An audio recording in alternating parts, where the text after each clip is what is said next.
Haman. You know who Haman is in the Quran? He's the minister, or one of the ministers of who? Of Fir'aun. Haman is mentioned in the Quran about 6 times. And Allah tells us about Haman that Fir'aun commanded him to build him a tower. Fir'aun commanded him to build him a tower. Now, is there a mention of a Haman in the Bible? Sure. Is there a mention of Haman building a tower? Sure. But the Haman in the Bible didn't work for Fir'aun. He worked for another king named Xerxes in the biblical book of Esther. So the biblical Catholic scholars in the 1600s, who were first getting into Orientalist studies, Islamic studies, they looked this thing up in the Quran and said, aha, we found a mistake in the Quran.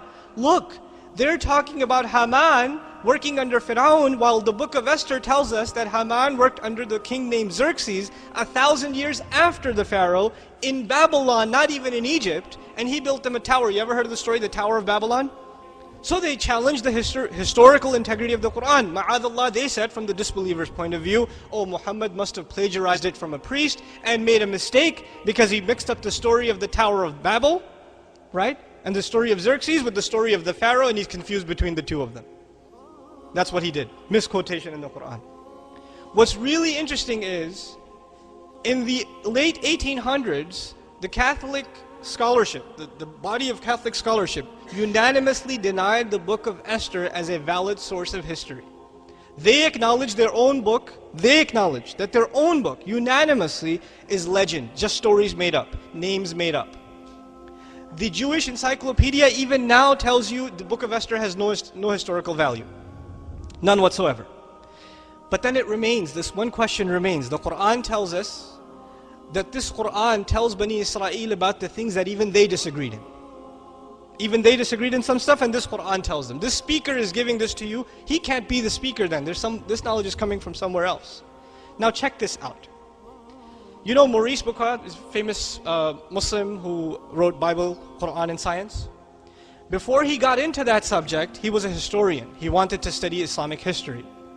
When he came across this problem presented by Catholic priests, he did a little research. You see, what happened in the late 1800s was the Egyptian hieroglyphics were now being revived as a language, because hieroglyphics had died. About almost 2,000 years before the Prophet ﷺ, Egyptian hieroglyphics had died as a language. And they were revived by German and French scholars. The study is called Egyptology. They traveled to Egypt, they studied the hieroglyphics, and they developed a scheme of, spelling those images and turning them into pronounceable words and all this stuff. Okay, it started about 120, 130 years ago. So they got into this study, and they made documentations of who the ministers that are mentioned in the documents of the Egyptians, what their roles were, etc., etc. Maurice travels to France, goes to an Egyptologist and asks him, by the way, in your records, did you see any name Haman? And he says, well, I wouldn't know, you have to go to Germany, but where did you get the name Haman? He said, well, there's a messenger, a man who claims to be a messenger, in the 7th century, who says that there was a minister of Pharaoh, whose name was what? Haman. And he told him to build a tower. He said, that's impossible. Nobody could have had access to any names from that time, because the language has already died at the Prophet's time for how long already? 2,000 years. So he travels to Germany to look up the names of different architects and constructors and ministers under the name, under the Pharaoh, specifically under the Pharaoh at the time of historical era of Musa a.s., of Moses. What does he find? Haman, minister of the stone quarries, construction. This name is discovered in the 1900s. They actually have a statue in Austria, I believe. Haman written on it underneath. They revived it from Egypt. His name is Haman in Austria. The statue is sitting there. Now we don't know for sure if that's the Haman of the Quran, but still the name exists. The fact that he's in charge of construction exists, and this is something they didn't have, but which speaker had? The Messenger of Allah. But actually the speaker is who then? Allah subhanahu wa ta'ala. This is just from the historical point of view. Something that they used to laugh at the Muslims came back and blew up in their own face. SubhanAllah.